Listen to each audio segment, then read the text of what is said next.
ามพักเกือบบอกซื้อเบื่อพี่เต็ม ค่อยๆเด้ออย่าหยาดกันค่อยๆแบ่งกันเว้าแน่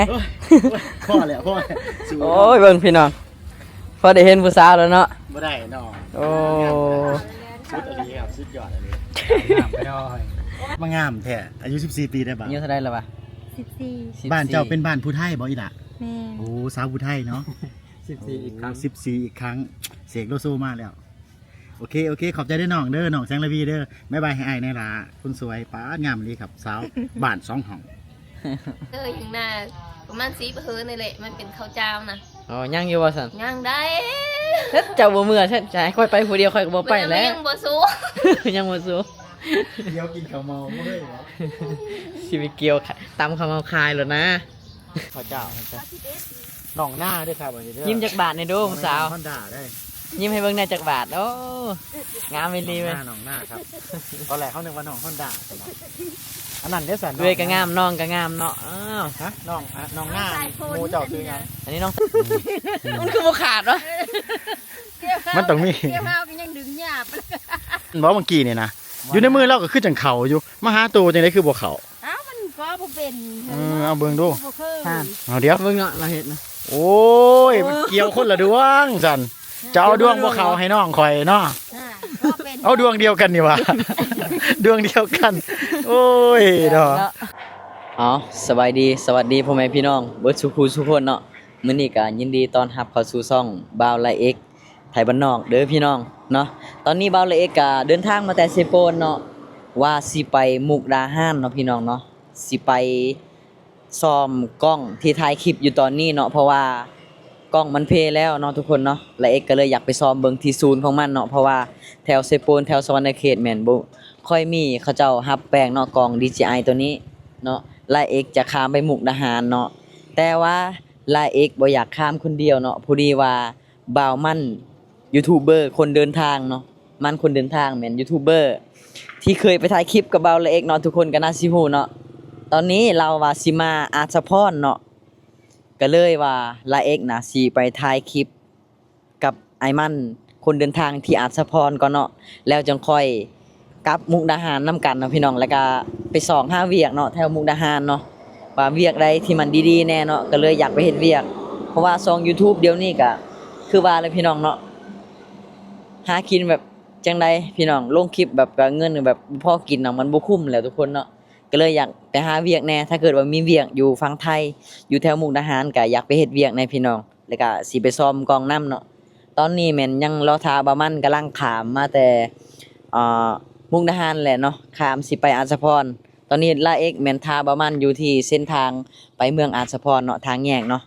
จังน้อยเพิ่นน่าสิมาทุกคนบ้านนี้บ่าวเล็กสิพาพี่น้องทุกคนไปเบิ่งสาวผู้ไทยอาสาพรนํกันเนาะได้เห็นเขาเจ้าว่าสาวผู้ไทยอาสาพรนี่มีแต่คนงามๆเด้อพี่น้องไปเดี๋ยวเฮารอท่าแล้วก็ไปเบิ่งนํกันเนาะทุกคนเนาะเดี๋ยวเล็กสิเลาะไปหาซื้อน้ำก่อนทุกคนเนาะยังบ่ทันได้กินน้ำเลยหิวน้ำแห้งเนาะขี่รถเมื่อกี้นี่นั่งรถตู้เนาะโอ้ยค่ารถก็โคตรแพงเนาะตอนนี้150,000พุ่นน่ะพี่น้องลงมาแต่เซโปนมาอาสาพรนี่นะคือว่าแพงเลยเนาะ150,000เนาะทุกคนว่ามันมาฮอดจากวงบ่ฮู้เนาะทุกคนเนาะเดี๋ยวเฮารอท่าอยู่นี่แหละเดี๋ยวไปหาซื้อสนามก่อนเนาะนี่ครับทุกคนครับได้เจอแล้วเนาะโอ้บ่ได้พอกันจักเดือนนี่ ว่าเด้อ 2 เดือน มื้อนี้แต่งตัวโกขนาดเนาะสิพาไปจีบสาวทางใดเนาะวันนี้พี่น้องเอ้ย พาไปลุยขี้ต้มคือเก่า โอ้บ่คือนะลุยขี้ต้ม ลุยขี้ต้ม นี่เด้อทุกคนเนาะถ้าเกิดว่าให้ยกให้แนวการจีบสาวเนาะต้องยกให้คนนี้เนาะ ปัดบักซิบ ถ้าสิได้ถ้าการจีบสาวนี่เป็นกีฬาเนาะอันนี้นะสิได้เข้มขัดหลายเส้นเลยทุกคน ขาดแค่นอนมีแต่เขาถิ่มนะ ใส่รถจอดใส่วันนี้ ไป โอ้ ทางไปฮะ เนาะ เฮ้ยอันนั้นเด้สัน มาปุ๊บพี่น้องเนาะพาไปสีบผู้สาวปั๊บโหลดเนาะโอ้สบายดีผู้สาวซื้อยังนี่ ซื้อมาจากซองนังเกสาวผู้ไทยและเกสรสาวผู้ไท อ๋อย เคยไปเบิ่งอยู่เนาะเคยเห็นในเพจอยู่ มาทางนี้ก็ เห็นในเพจแม่โคงออนทัวร์แม่นบ่เนาะผู้งามพอดีเนาะ สบายดี ไปพอตัวจริงงาม FC ซองเลิศนะ ช่องค่อยช่องน้อยนะ โตอย่ามาถามกันอย่ามาถามกัน ว่าค่อยติดตามช่องเจ้าอยู่ เอ้ย ค่อยเบิ่งอยู่เจ้าเฮ็ดกินอิหยังกะโอ้ยเฮือนอยู่ข้างทางเลยเนาะคิดว่าอยู่ในพุ่นบ่แม่นเลยล่ะ เพิ่นพอเท้าอันเพิ่นเจ้าของอยู่พุ่นอยู่ในอัสสพร อยู่อาชพรพุ่นมื้อนี้ออกมาเล่นอยู่นอกพี่บ่ บ่มาเฝ้าพอเท้าแล้วโป้ยดิ อ๋อ ขออีแหน่ ตอนนี้สิกลับไปบ้านบ่วันนี้ มื้อนี้บ่ยังบ่ฮู้ ยังบ่ฮู้บ่โอ้นี่เนาะมากับบ่าวมั่นคนเดินทางนี่ต้องพ่อผู้สาวหลายอีหลี สวัสดี มื้อนี้เราสิเลาะพาลาเอกเลาะทัวร์เนาะไปจีบสาวอาชพรเพิ่นว่า เฮาสิพามื้ออื่นเฮาสิพาไปเบิ่งสางต่อใหม่อยู่กลางไฮนายังเหลืออยู่เลยเนาะ ยังมันซักลงไปนะคะมัน แม่นต่อใหม่ มื้อนี้บ่ได้เฮ็ดคลิปเอามื้อนี้ มื้อนี้บ่บ่ได้จักสิถ่ายอีหยังคิดบ่บางทีมันก็งงหันนะสิ ยัง ถ่าย คิด อี ว่า หยัง จะปั้นเนาะ เฮาบ่ได้ไปใส่นะอายให้อยู่แต่เฮ้อ เดี๋ยวเบิ่งมื้อแรกเนาะ FC ของสาวเกสรมาแล้วมื้อแรกนี่เขาสิมาคอมเมนต์แหละเนาะเดี๋ยวท้าเบิ่งเนาะทุกคนเนาะ กินให้เด้อทั้งสอง โอ้ นะ ผู้งามมาลีเนาะเดี๋ยวพอตัวจริงผู้งามคักเนาะเห็นเราไปหูดเขาไปยั่งนี่แหละเนาะแล้วเห็นจะว่าอยู่อ่ะปีนี้น่ะต้องการลูกเคยอยากมาหูดเขาซอยมาอันยังเกี่ยวเขาซอยป่ะ แม่ สิมีคนมาซอยอยู่บ่ ยัง สิไปซอยแล้วนี่ ซอยแล้วไหนเกี่ยวเนี่ย เดี๋ยวเป็นว่า โอ้ยเกี่ยวบ่เป็นดอก แมนได้เฮ้ย ไปเบิ่งซื่อๆ ไปหอดแล้วไปหูดบาท ไปหูดบ่คือว่ะ ได้เฮ้ย แถวนี้เขาบ่หูดเขาแม่นบ่ มือบาทที่เขา เกี่ ห ยว น้า เขาบ่หูดเนาะ เอ้า มันบ่มีให้บ่แถวนี้มีบ่ให้กะ เขาเฮ็ดแต่หน้าปี เฮ็ดแต่หน้าปีเนาะ ยุคพุ่นนั้นเขาหูดเอาได้เนาะ เอามือน่ะ เอามือหูด แม่น เอา แล้วได้กินฮอดกันบ่ บ่เป็นหยังได้แต่ขาบ้านเขาหน้าเขาหูดบ่ได้มันคมมันบาด บ่คือกันแหล้วเนาะทั้งพี่เฮ็ดหน้าทั้งพุ่นเฮ็ดให้เนาะ อ๋อไฮนะเขาพูดเขาไม่ได้เกี่ยวบ่ บ่ หูดเอา ทาง เคยเห็นนะคะ ทางบ้านค่อยแม่นเขาเจ้าจะพูดเอาเขาบ่เกี่ยวแต่เป็นหน้าทีเขาก็เกี่ยวคือกันแล้ว ถ้าพูดมันก็เบิดแล้วเนาะมือเฮาสิเบิดเลยสิเหลือบ่ ท่านน้องเนาะ แม่นโอ้ผู้งามแฮงเนาะทุกคนเนาะโอ้เห็นตัวจริงงาม บ้า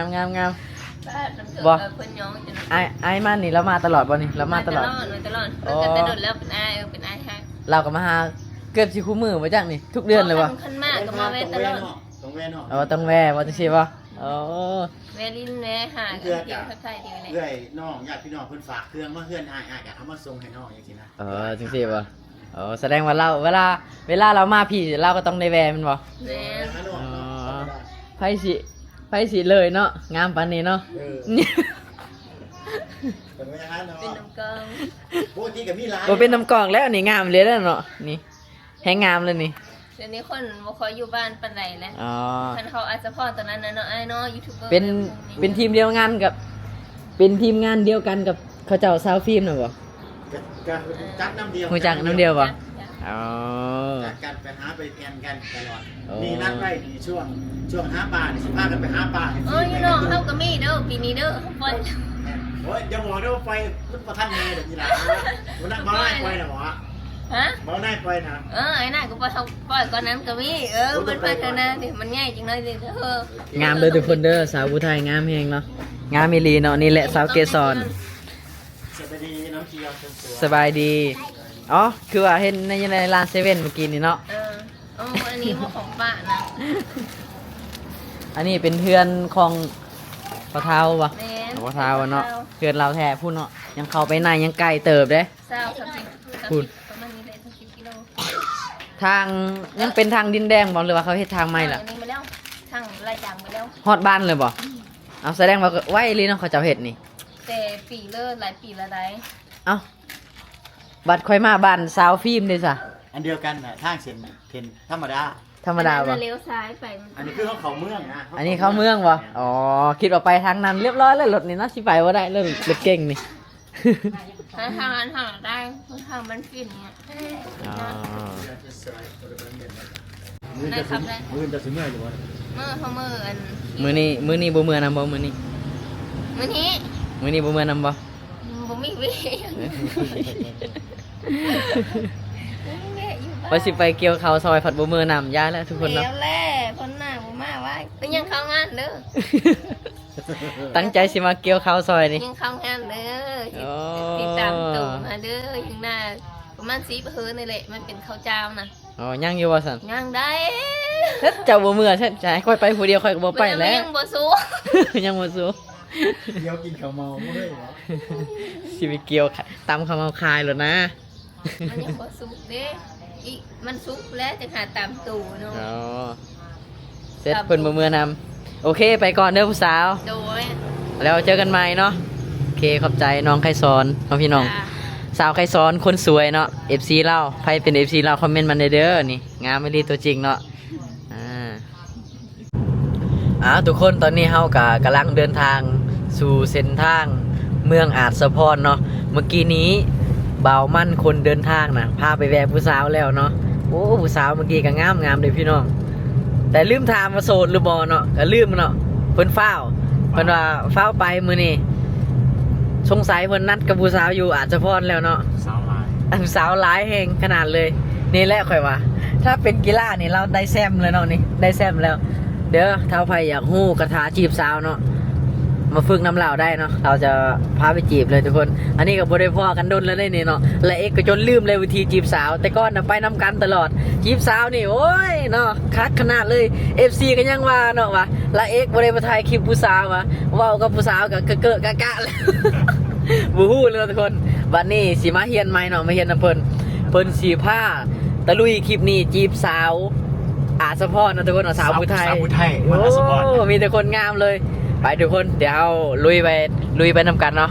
เดี๋ยวเจอกันอยู่เมืองอาสะพรแล้วก็ สิเจอคุณเฮาหูจักเนาะเนาะ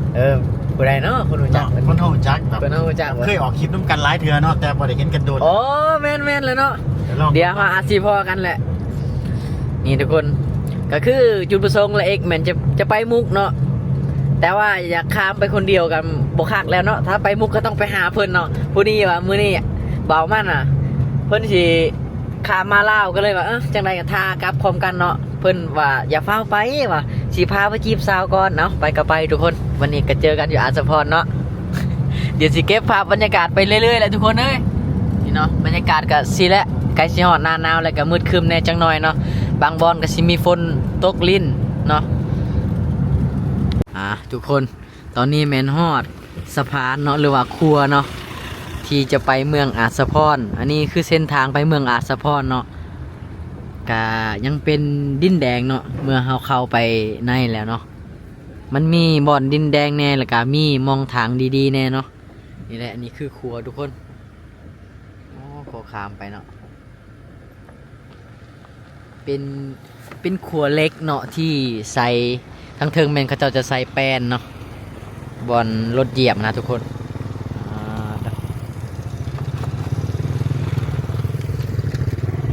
ลุยขนาดเนาะรถเก่งเบามั่นนี่เลาะได้ทั่วเบิดเนาะโอ้ยเส้นทางเนาะ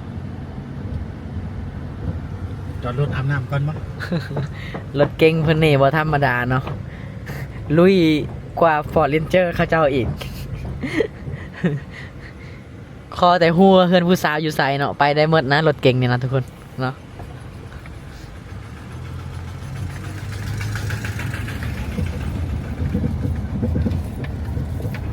ข้ามไปก็สิมีทางดีแน่ทางบ่ดีแน่ทุกคนเนาะชีแหละก็เป็นเรื่องธรรมดาของแถวชนบทลาวเฮาเนาะ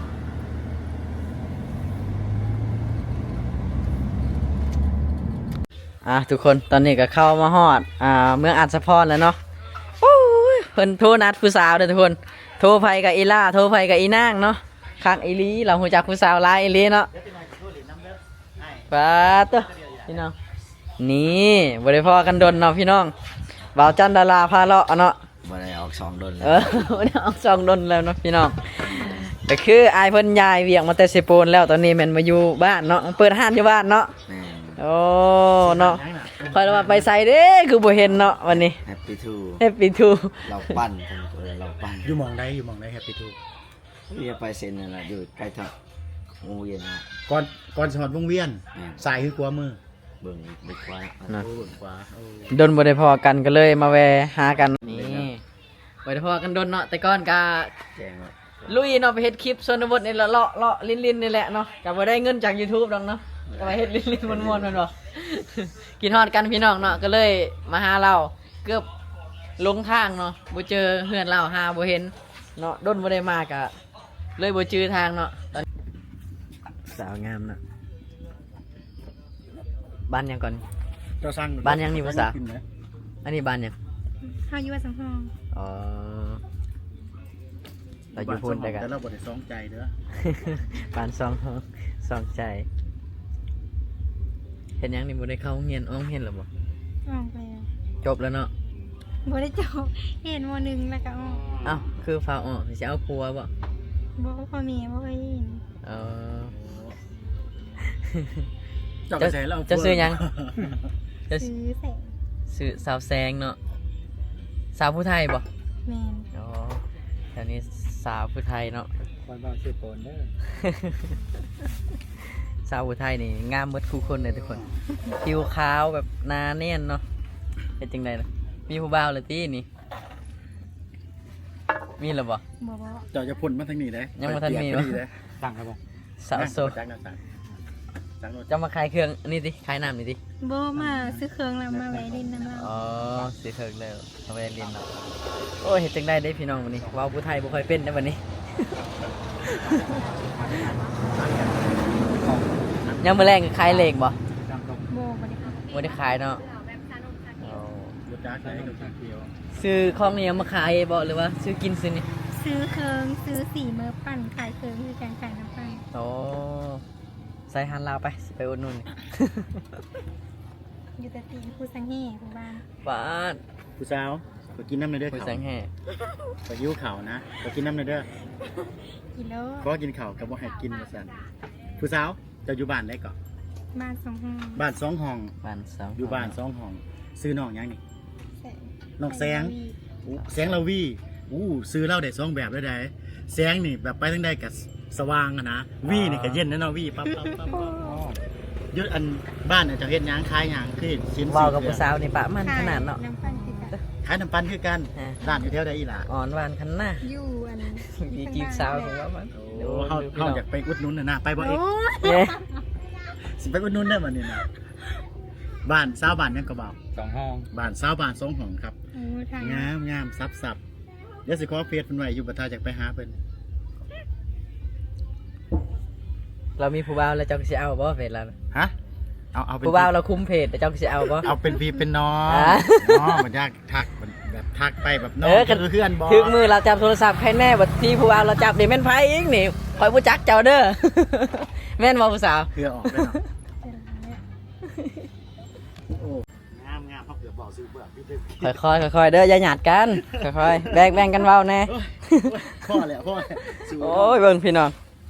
พอได้เห็นผู้สาวแล้วเนาะ บ่ได้เนาะ โอ้ สุดอันนี้ครับสุดยอดอันนี้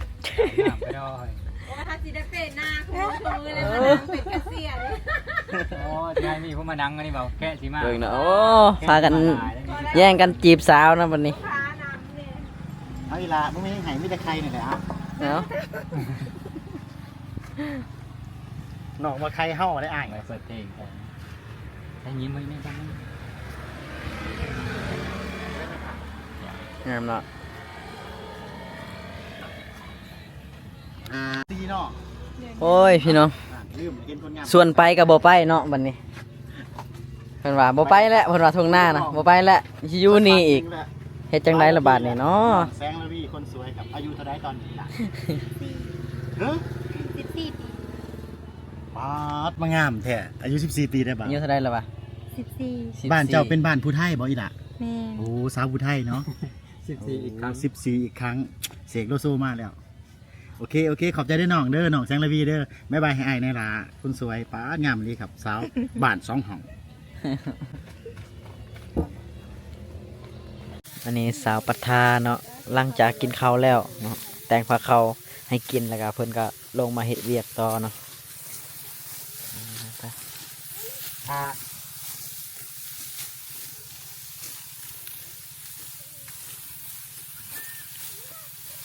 ทางนี้กับผู้สาวเนาะแต่ว่าเพิ่นบ่เข้ากล้องบ่เพิ่นอ้ายกล้องซื้อเนอเลอร์ผู้สาวนี่ผู้ใส่กรุ๊ปนี่ซื้อเนอเลอร์ หน้า สาวหน้า ทีนั้นแห่งคักดึงโมกลงปกหน้าไว้ ปีนหน้ามาแน่ผู้สาว วันนั้นนกไปทายอย่ามาทางนี้ได้อย่ามาทางนี้ได้อยู่ นี่สาวปัทาเนาะโอ้ผู้สาวใส่กรุ๊ปนี่เนาะที่คุยแท้เนาะเอิญเกี่ยวเข่าวกับโบเอิญเนาะเออไปเลยเอ้ยน้องกันบ่ น้องกัน โอ้สองไอ้น้อง กูเต้นมันเดียวนะมันจ้าเป็นลมติ๊กต็อกมันเดียวนะ เดี๋ยวสองเอ้ยน้องเนาะลงมาเกี่ยวเข่าวโอ้ไวอยู่เนาะอยากเกี่ยวซอยเพิ่นอยู่แต่ว่าเกี่ยวเข่าวบ่เป็นพี่น้องเข้ากับบ่เสื้อแล้วเนาะเพราะว่าเกี่ยวเข่าวบ่เป็นเข้าบ่เสื้อแล้วเฮา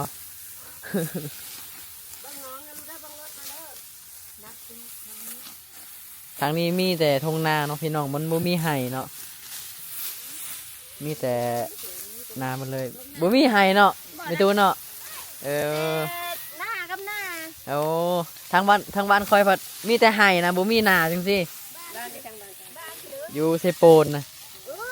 เนี่ยแท้นี่กระพุ่ง มันบ่มีนาจังซี่ก็เลยเกี่ยวข้าวบ่เป็นมีแต่หูดเอาเด้อ นี่ก็หูดเอา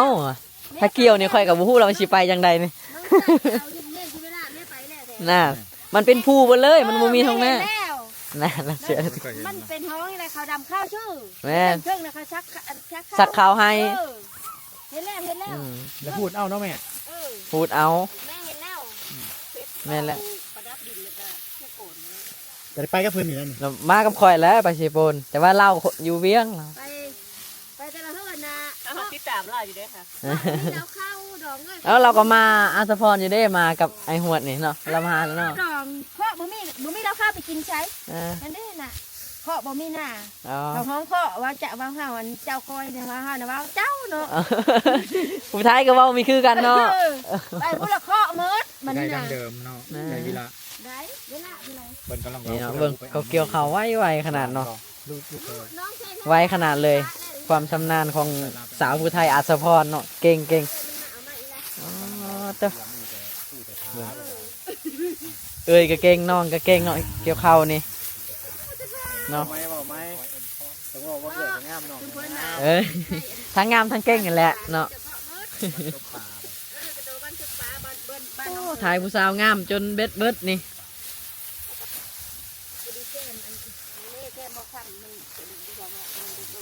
แบบนี้พูดได้บ่นี่แบบ โอ้ยแบบถ้าพูดแบบนี้ก็เบิดแล้วเนาะมือคอย พระเจ้าน้องหน้าด้วยครับอันนี้ ยิ้มจากบาทในดูผู้สาว ฮอนด้าได้ ยิ้มให้เบิ่งในจากบาทโอ้งามไม่ดี ห เลย น้าน้องหน้าครับตอนแรกเขานึกว่าน้องฮอนด้าอันนั้นเดี๋ยวสั่น ด้วยก็งามน้องก็งามเนาะอ้าว ฮะน้องน้องหน้าหมูเจ้าคือไง อันนี้น้องไซฝนน้องไซฝน น้ำพ่อน้ำมาน้ำมันนี่คือฝากคือฝนเนาะ เรียกมาพี่เน่ คือฝากคือฝนเนาะโอ้ยมาน้ำสายฝนตัวสิ ผู้เราสีไปพูดแล้ววันนี้ผู้เดียวเล่า เบิ่งว่าคือมาเลยนะ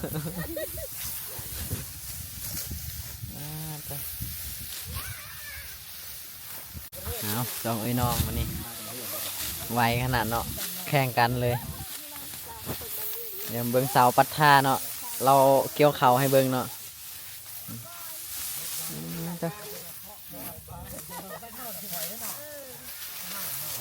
สาวหน้าเข้าเงียนอยู่บ่สาวหน้ากะยังเข้าเงียนบ่ห้องเลิศเลยม.4 เนาะอ๋อว่างๆของเพิ่นก็คือลงหน้าเกี่ยวเขาเนาะหอฤดูกาลโอ้ชมเป็นลูกชาวนายลีเนาะความชำนาญไวลีสาวัตถา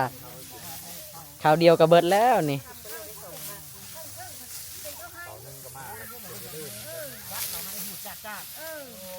แล้วก็เขาออมต้มซักก็เลยออมที่นี่ ไปไล่บ่องเห็นไล่บอลเนาะ เบิ่งเมตูคนเกี่ยวเขาเนาะเคยก็ลืมมาหูดเข่าอีกเลยเมตูก็เคยไปหูดเข่าบ่เคยบ่ บ่ บ่เคยเนาะ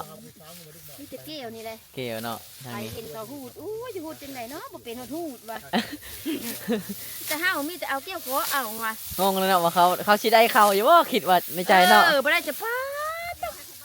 จนสิฮอด100ก็มีได้เขาให้เขานะได้อีหลีได้ เฮ้ยคิดได้แล้วบ่ ให้อันผู้บ่าวบลูเกี่ยวเขาล่องเบิงเนาะว่าจะเป็นจังใดเนาะฮะ ตัวไอ้คอยเกี่ยวเข่าแล้ว ลองเบิ่ง เป็นกะ เบิ่งคือจักคนเกี่ยวข้าวบ่เป็นนะ มันคือบ่ขาดวะ เกี่ยวข้าว มันต้องมี เกี่ยวข้าวก็ยังดึงหยาบเอามันบ่ขาดเลยใช่ไหม เดี๋ยว